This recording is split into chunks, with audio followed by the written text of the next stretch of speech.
पति वियोगको 9 वर्षपछि सासू र जेठाजुले धुमधामले गराइदिए बुहारीको दोस्रो विवाह। कान्छी बुहारीको रूपमा भित्रिएकी सुजा छोरीको रूपमा अन्मिन। दशबिन पति वियोगमा 9 वर्षदेखि एकल जीवन बिताउँदै आएकी बुहारीलाई आफ्नै सासू र जेठाजुले छोरीलाई सरह कन्यादान गरी अन्माइदिएका छन्। हो, सुनसरीको इटहरीमा आफ्नै सासू र जेठाजुको हातबाट अन्मिएर सुजाले 34 वर्षको उमेरमा आफ्नो जीवनको नयाँ अध्याय सुरु गरेकी छिन्।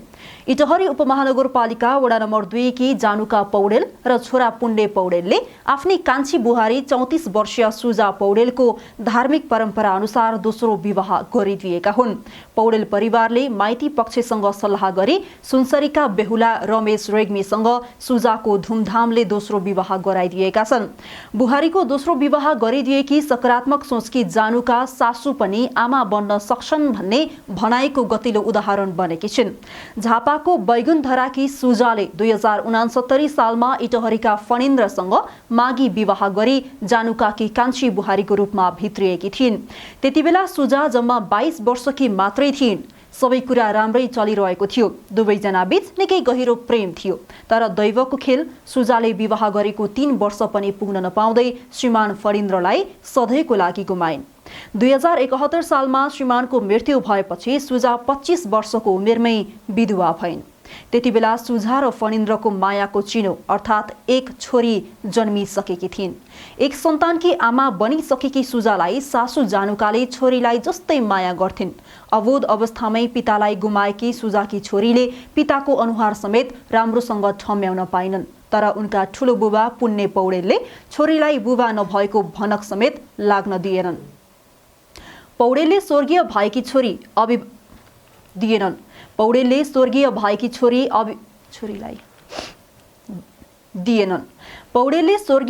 छोरीलाई अभिभावकको छहारी दिँदै आएका थिए। तर पनि सुजालाई श्रीमानको वियोगले मन पोलिरहन्थ्यो। कलिलो उमेरमा श्रीमान गुमाएकी बुहारीको मर्म बुझेर 9 वर्षसम्म एकल र सादा जीवन काटिरहेकी सुजाको जिन्दगी सासू र जेठाजुले फेरि रंगाइदिएका छन्। 34 वर्षको उमेरमा सुजाले रमेश रेग्मीलाई श्रीमानको रूपमा जिन्दगीको नयाँ सारथी पाएकी छिन्। छोराको मृत्यु भएको 9 वर्षपछि परिवारले बुहारीलाई सुनसरी डुम्राहाका रमेश रेग्मीसँग धुमधामले विवाह गराइदिएका हुन्। यस्तै आफ्नै सासू र जेठाजुको हातबाट अन्मिएर जिन्दगीको नयाँ अध्याय सुरु गर्न पाउँदा सुजाले निकै खुशी व्यक्त गरेकी छिन्। कान्छी बुहारीको रूपमा भित्रिएकी सुजालाई छोरीको रूपमा विवाह गरिदिएको जानुकाले बताएकी छिन्। सुजाको एकल अवस्था देखेर आफूहरूलाई निकै विरक्त लाग्ने गरेको बताउँदै माइती पक्षसँग पनि छलफल गरेर बुहारीको विवाह गरिदिएका जेठाजु पुण्यले बताएका छन्। बेहुला रमेश रेग्मीको पहिलाकी श्रीमतीको पहिलो श्रीमतीको 2 वर्ष पहिले मृत्यु भएको थियो। उनका एक छोरा र एक छोरी छन्। दुवैजनाको पीडा उस्तै रहेछ। रमेशका छोराछोरीलाई आमा चाहिएको थियो भने सुजाकी छोरीलाई बाबा चाहिएको थियो। यस्तै रमेश र सुजालाई जिन्दगीको सारथी चाहिएको थियो। तर परिवारको समर्थन बिना यो सब सम्भव थिएन। छोराको निधन भएपछि मेरो छोरालाई खाइस, अलक्षिनी, बोक्सिनी जस्ता विभिन्न उपनाम दिएर बुहारीलाई यातना दिने समाजमा जानुकाले सुजालाई छोरी जस्तै माया दिइन् भने जेठाजु पुण्यले सुजालाई दाजुको कमी महसुस हुन दिएनन्। त्यसैले त बुहारीको मर्म बुझेर उनीहरूले सुजाको सादा जिन्दगीलाई रंगीन बनाइदिएका छन्। समाजले लगाउने विभिन्न लान्छना